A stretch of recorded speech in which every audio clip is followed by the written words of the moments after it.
Hello दोस्तों, welcome to my channel. आज जो मैं आपको कहानी सुनाने जा रही हूँ वो है अपशगुन, एक भ्रम जो हकीकत बन गया। बहुत समय पहले की बात है। एक गांव में जब ज़्यादातर लोग अंधविश्वास में बहुत विश्वास करते थे, तब एक शहर की लड़की की शादी गांव में हो जाती है। सुधा बहुत सुंदर, सुशील और पढ़ी लिखी लड़की थी। वो अपने सहपाठी राकेश से बहुत प्यार करती थी। राकेश भी सुधा को बहुत प्यार करता था। राकेश अपनी पढ़ाई पूरी करने के बाद अपने गांव जाता है, जहां वो अपनी माँ से कहता है, माँ, मैंने आपके लिए बहू ढूंढ ली है। उसकी माँ कहती है, ये क्या कह रहा है तू? हमारे घर में कोई भी लव मैरिज नहीं करता। तो राकेश उनसे कहता है, लेकिन माँ, परेशान होकर मैं शादी तो करूँगा ही, तो सिर्फ सुधा से ही करूँगा, वरना अपनी जान दे दूँगा। आखिरकार राकेश की माँ और उसका परिवार इस शादी के लिए मान जाता है और राकेश की सुधा से शादी हो जाती है। राकेश और सुधा जब शादी के बाद गांव में आ रहे होते हैं, तब अचानक उनकी गाड़ी के आगे एक काली बिल्ली रास्ता काट देती है। राकेश अचानक से गाड़ी में ब्रेक लगाता है। फिर कुछ दूर चलने के बाद राकेश को रास्ते में एक मरे हुए आदमी की लाश दिखती है। थोड़ी देर बाद उस आदमी के पास काफ़ी लोग आ जाते हैं और उसका भी एक्सीडेंट हो चुका था। लोग उसकी मैयत को उठाते हैं और आगे चल देते हैं। उन सबको जाता हुआ देख राकेश की माँ हैरान होकर कहती हैं, इतना बड़ा अपशगुन है ये। पहले काली बिल्ली का रास्ता काटना और अब रास्ते में मैयत का सामना।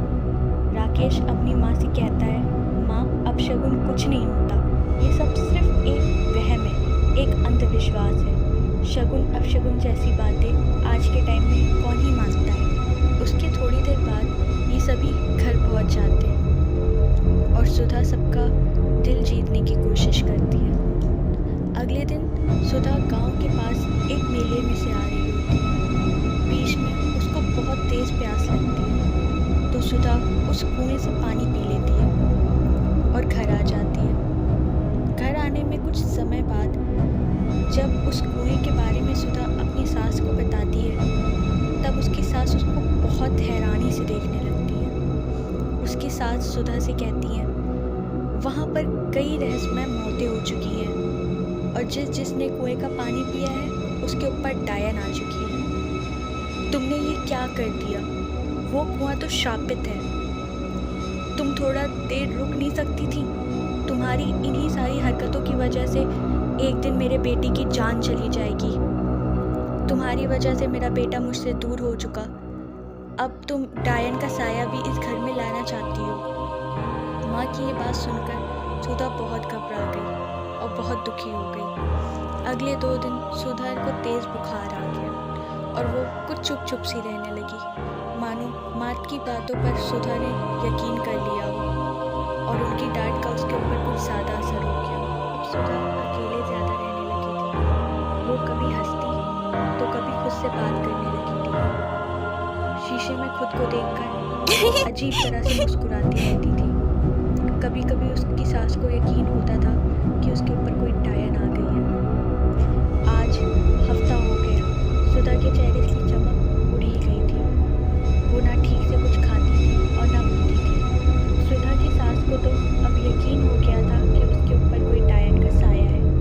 वो उसे हमेशा किसी तांत्रिक के पास ले जाती थी, जिससे वो और ज़्यादा बीमार रहने लगी थी। वो तांत्रिक सुधा की सास से रोज़ नई नई पूजा करने को कहता था। कभी कहता था कि नंगे पाँव मंदिर की सीढ़ियाँ चढ़ने से सुधा के ऊपर जो भी साया है वो हट जाएगा। कभी कुछ और बताता था और सुधा की सास आँख बंद कर उसकी बातों पर विश्वास कर लेती थी और सुधा को उसकी अपनी गलती समझकर हमेशा अपनी सास की बात मानती थी। जब इस बात का पता राकेश को चला कि उसकी माँ अंधविश्वास के चलते उसकी बीवी से ये सारे काम करवा रही है, तब उसको बहुत गुस्सा आया।